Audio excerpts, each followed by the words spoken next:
Do të flasim për... Ta them unë apo do e thuash? Do e thuash ti. Okej, do e them unë. Po të po e them unë. Në këtë fillim javë, nuk e di të hënë të martë, bëra u gjënda tek Varreza dhe pash që Varrezat janë plot. Madje janë hapur rrugët dhe po varrosen njerëzit nëpër trotuare. Po bllokohen rrugët mes varreve, po mbyllet rruga në krye dhe po zihen dhe trotuaret. Tani mos duhet vi momenti djegjes? Ka qenë gjithmonë. Po, ligji nuk e... Si moment ka qenë gjithmonë. Është përdoru, ka një përdorim që nga antikiteti. Është çështje kulturore, çështje fetare, sepse Ilirët disa besime i varrosnin në Tuma. Romakët, ilirët kishin disa lloje, edhe me djegje. Edhe me urna, pra me djegje dhe pastaj hirin në urna, shoqëronin me monedat. Nuk kanë qenë më të mençur atëherë se sot apo si? Për teme dhe kështu me radhë. Urdhë? Kanë qenë më të mençur ata apo? Jo, ata i bënin, nuk është puna e mençurisë, i bënin me planifikim. Mendoj këtu diçka çalon te kjo pjesë. Është vizioni, është planifikimi. Jo, dëgjoj, mos na e ul kështu tempin e bisedës një herë. Jo, një sekond, se jemi në vend që. Jemi në vend se e nisë kështu sikur po tregojë në prallë historike. Tani, ti e dish shumë mirë si është vendçja. Me varret po bëhet një tregti e jashtëzakonshme. Është një mafje me shitjet, blerjet. Tani, a mund ta shmangim këtë lloj matrapazllëku dhe me hidhërimin? Mendoj se nisë kështu. Sepse ndryshe dhe... Mirë, po unë bëra prezantimin e temës. Pastaj kjo është pyetja. Pyetja vëndë. Faleminderit për korrigjimin. Unë e pranoj gabimin, po futem me një në rrugë. Edhe pse jepi rrugë i thonë në ana jon. Po. Mafja e Varrezave.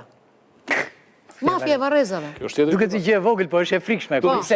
Se të kapin edhe një moment ku se ke mendjen. Po.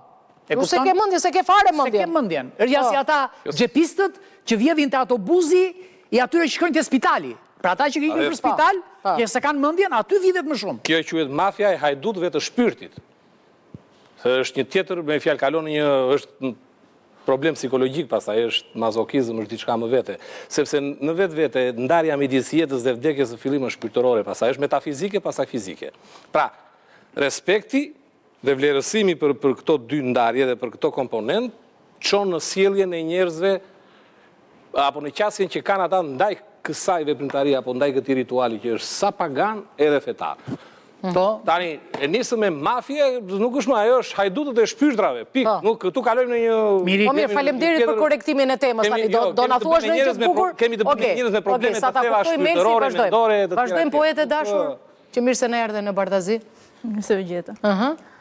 Çfarë poezie i bën këtij trishtimi ti? Po s'dua ti bëj poezi. Po. Dua ta bëjmë më të Po çfarë perifrazimi i bën atëherë?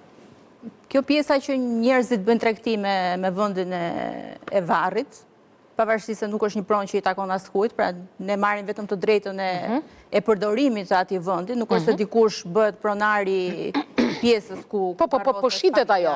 Shitet dhe varion në çmime të ndryshme.